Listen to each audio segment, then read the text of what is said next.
दोस्तों, मेरे नाना जी मुझे एक कहानी सुनाया करते थे। उस समय तो मैं इस कहानी को बस मजे के लिए सुनता था, लेकिन आज महसूस होता है कि ये कहानी कितना सेंस बनाती है, खासकर उन लोगों के लिए जो दिन रात एक कर देते हैं बस चंद पैसे कमाने के लिए। ये कहानी कुछ इस प्रकार से थी। एक आदमी था, नौजवान, हट्टा गट्टा, लेकिन बेरोजगार और साथ में बेफिक्र भी। एक दिन एक पेड़ की छांव के नीचे बैठा हुआ था और सिगरेट पी रहा था और मौसम को एंजॉय कर रहा था कि तभी एक बुजुर्ग आदमी उसके पास आया और उसे ज्ञान की बातें बताने लगा। कहता कि ए नौजवान लड़के, यहाँ पेड़ के नीचे बैठ के क्यों अपना समय बर्बाद करते हो? अच्छे खासे हट्टे गट्टे हो, क्यों नहीं कुछ काम कर लेते? इस पर वो नौजवान आदमी उस बुजुर्ग आदमी से पूछने लगा कि काम करने से क्या होगा? तो बुजुर्ग आदमी ने कहा कि काम करोगे तो तुम पैसे कमा पाओगे। अच्छा, पैसे कमा लूंगा, फिर उसके बाद क्या? नौजवान ने पूछा। फिर जब तुम्हारे पास पैसे आ जाएंगे तो तुम पढ़े लिखे और कामयाब लोगों में गिने जाओगे और कोई ना कोई तुम्हें अपनी लड़की भी दे देगा शादी के लिए। बुजुर्ग ने कहा, ठीक है, मतलब मेरी शादी हो जाएगी, उसके बाद बच्चे भी हो जाएंगे, उसके बाद क्या? नौजवान ने पूछा।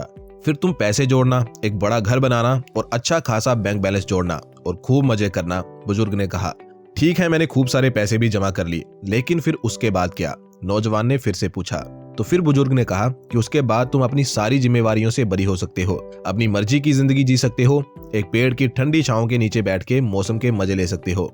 तो इस पर उस नौजवान ने कहा कि बाबा जी, तो मैं अभी भी वही तो कर रहा हूँ, इसके लिए इतने लंबे तामझाम की क्या जरूरत है? ये सुन के उस बुजुर्ग आदमी की बोलती वहीं बंद हो गई। इस बेरोजगार नौजवान ने उस बुजुर्ग आदमी को अपनी पूरी लाइफ फिलॉसफी के बारे में दोबारा सोचने पर मजबूर कर दिया। एंड दोस्तों, आज का माहौल देख के भी यही लगता है कि हमें भी अपनी लाइफ फिलॉसफी के बारे में दोबारा सोचने की जरूरत है, क्योंकि जिस पाथ पे करंटली हम लोग चल रहे हैं, यानी कि 22 में डिग्री, 25 में शादी, 30 में बच्चे और 60 में रिटायरमेंट, ये सिर्फ एक रेस है जो हमारी मौत के साथ ही एंड होगी। और ये रेस कोई सुहाना सफर नहीं है, बल्कि एक भयानक सफर है, अंग्रेजी वाला सफर। इसलिए आज मैं आपके साथ ऐसी किताब की कुछ लर्निंग्स को शेयर करूंगा जो ना केवल आपके फाइनेंसेस को सुधारेंगी, बल्कि साथ में जिंदगी जीने के आपके नजरिए को भी बदलेंगी। ये बुक उन लोगों के लिए है जो कर्जे से जूझ रहे हैं, जो अपनी फाइनेंशियल कंडीशन को सुधारना चाहते हैं, या फिर जो लोग अपनी अभी की जिंदगी से असंतुष्ट हैं। इस बुक का नाम है टोटल मनी मेकओवर और इसके ऑथर हैं डेव रामसे। डेव रामसे ने इस बुक में ना केवल अपने पर्सनल एक्सपीरियंस को, बल्कि उन्होंने उन हजारों लोगों की सफलता की कहानियों को भी शामिल किया है जिनकी जिंदगी को इस मनी मेकओवर ने पूरी तरह से बदला है। ये बुक हमें ये सिखाती है कि अगर सही दिशा में कदम उठाए जाएं तो कोई भी फाइनेंशियल फ्रीडम अचीव कर सकता है। ऑथर डेव के मुताबिक कर्जे से मुक्ति और फाइनेंशियल फ्रीडम कोई चमत्कार नहीं है जो रातों रात हो जाएगा, बल्कि एक निर्धारित जिंदगी द्वारा प्राप्त किया जा सकता है, और इसके लिए आपको स्मॉल स्टेप्स से शुरू करना पड़ता है। ऑथर के अनुसार हम कल क्या बनेंगे ये हमारी मानसिकता तय करती है। अगर हम सही मानसिकता रखते हैं तो हम खुद को सुधारने और अपने गोल्स को अचीव करने के लिए प्रेरित रहते हैं। ऑथर के अकॉर्डिंग ज्यादातर लोग उस मेंढक की तरह जिंदगी गुजारते हैं, जिसे अगर पहले ठंडे पानी में डाल दिया जाए और फिर पानी को धीरे धीरे गर्म किया जाए तो मेंढक उस पानी में मर जाता है, लेकिन बाहर कभी नहीं आता। उसी प्रकार लोग भी अपने हालातों से इतने यूज्ड टू हो जाते हैं कि उनको दिखाई तो देता है कि उनका पानी उबल रहा है, पर वो बाहर नहीं आते, बल्कि उसी में मर जाते हैं। जैसे कि लोगों को पता होता है कि उनका वेट बढ़ रहा है, पर वो अपने खराब खाने की आदत पे कंट्रोल नहीं कर पाते। लोगों को पता होता है उनके फाइनेंसेस कर्जा लेने से खराब हो रहे हैं, पर वो कर्जे के जाल में इस तरह फंसते हैं कि वो तब तक बाहर नहीं निकल पाते जब तक वो पूरी तरह से दिवालिया ना हो जाएं।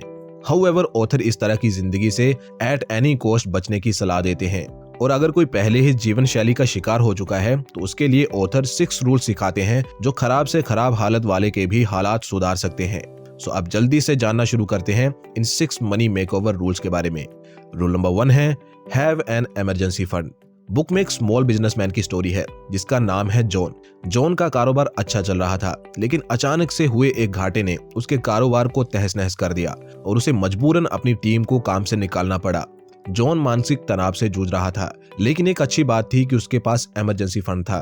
उसने घबराने की बजाय इसका सही इस्तेमाल किया, और जिस कारण उसको खुद को संभालने का थोड़ा समय मिल गया। जॉन ने अपने इमरजेंसी फंड का उपयोग करके खुद को फिर से खड़ा किया और अपने बिजनेस को नए सिरे से शुरू किया। जॉन की ये कहानी दिखाती है कि कोई भी इमरजेंसी सिचुएशन में इमरजेंसी फंड कितना काम का साबित हो सकता है। ऑथर के मुताबिक अगर आप कम वेतन लेते हो तो आपके पास कम से कम $500 का इमरजेंसी फंड होना चाहिए, यानी इंडियन रुपीज में तकरीबन 40,000 रुपए होने चाहिए। एक इमरजेंसी फंड बनाने के बाद दूसरा मोस्ट इंपोर्टेंट काम आपको जो करना है वो है गेटिंग आउट ऑफ डेट, यानी कर्जे से बाहर आना। एना नाम की एक लड़की थी जो पूरी तरह से कर्जे में डूबी हुई थी। उसकी फाइनेंशियल कंडीशन इतनी खराब थी कि उसे समझ नहीं आ रहा था कि वो कहां से शुरुआत करे। लेकिन फिर उसने डेव रामसे की एडवाइस सुनी और उसके अनुसार सबसे पहले सबसे छोटे कर्जे से शुरुआत करी। शुरुआत में एना को लगा कि ये तरीका काम नहीं करेगा, लेकिन जैसे जैसे छोटे कर्जे खत्म होते गए उसकी मानसिकता बदलती गई।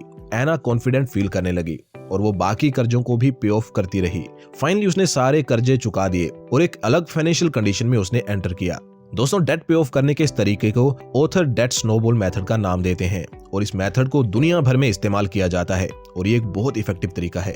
नेक्स्ट रूल है setting up financial goals. Dave Ramsey के अनुसार फाइनेंशियल गोल्स को सेट करना बहुत इंपॉर्टेंट है। बिना क्लियर गोल्स के कोई भी इंसान अपनी फाइनेंशियल कंडीशन को सही दिशा में नहीं ले जा सकता। गोल्स बनाने से ना सिर्फ पाथ क्लियर नजर आता है, बल्कि ये आपको प्रेरित भी रखते हैं। जैसे कि ऑथर एक परिवार की कहानी शेयर करते हैं जो खुद का घर खरीदने का सपना देख रहे थे। शुरुआत में उनके पास इनफ पैसे नहीं थे और वो कर्जे में भी डूबे हुए थे, लेकिन जब उन्होंने अपने गोल्स को क्लियर किया और अपने खर्चों पर नियंत्रण पाया तो वो धीरे धीरे पैसे जमा करने में सफल हुए। कुछ सालों बाद वे उस घर के मालिक बने जिसको खरीदना उनका सबसे बड़ा सपना था। दोस्तों, ये कहानी हमें ये सिखाती है कि जब हम लक्ष्यों को स्पष्ट रूप से निर्धारित करते हैं और उनसे जुड़े कार्य करते हैं तो वो सपने रियलिटी बन जाते हैं। नेक्स्ट मनी मेकओवर रूल है इन्वेस्टिंग एंड वेल्थ बिल्डिंग। कर्ज से मुक्ति पाने के बाद डेव रामसे का अगला कदम इन्वेस्टिंग और वेल्थ बिल्डिंग है। उनका मानना है कि केवल सेविंग से कोई आदमी वेल्थी नहीं बन सकता। इन्वेस्टिंग ही फ्यूचर को सिक्योर करने का सही तरीका है। स्टॉक्स, म्यूचुअल फंड्स और रियल एस्टेट जैसे एसेट्स में इन्वेस्ट करके ही हम वेल्थ बना सकते हैं और लॉन्ग टर्म में फाइनेंशियली फ्री हो सकते हैं। बुक में ऐसे ही एक आदमी की कहानी है जो शुरू में छोटे छोटे निवेश करता था। वो निवेश करने से डरता था, लेकिन समय के साथ उसने फील किया कि उसको अपने निवेश पर अच्छा रिटर्न मिल रहा है, जिससे उसका कॉन्फिडेंस बूस्ट हुआ और वो और ज्यादा एग्रेसिवली इन्वेस्ट करने लगा और धीरे धीरे उसकी नेटवर्थ बढ़ने लगी। अब वो फाइनेंशियल फ्रीडम के रास्ते पर है। रूल नंबर 5 है टीचिंग चिल्ड्रन फाइनेंशियल एजुकेशन। अक्सर लोग बनियों की बिजनेस वर्ल्ड में कामयाबी के कई सारे तर्क देते हैं, लेकिन सबसे इंपॉर्टेंट रीजन जिस कारण दुनिया भर में बनियों का डंका बजता है वो है उनका अपने बच्चों को बचपन से ही बिजनेस नॉलेज देना शुरू कर देना। बनिए बचपन से ही बच्चों को धंधा, बचत, निवेश ये सब सिखा देते हैं, जिस कारण वे बड़े होकर फाइनेंशियल रूप से जिम्मेवार बनते हैं और बिजनेस के हर फील्ड में एक्सेल करते हैं।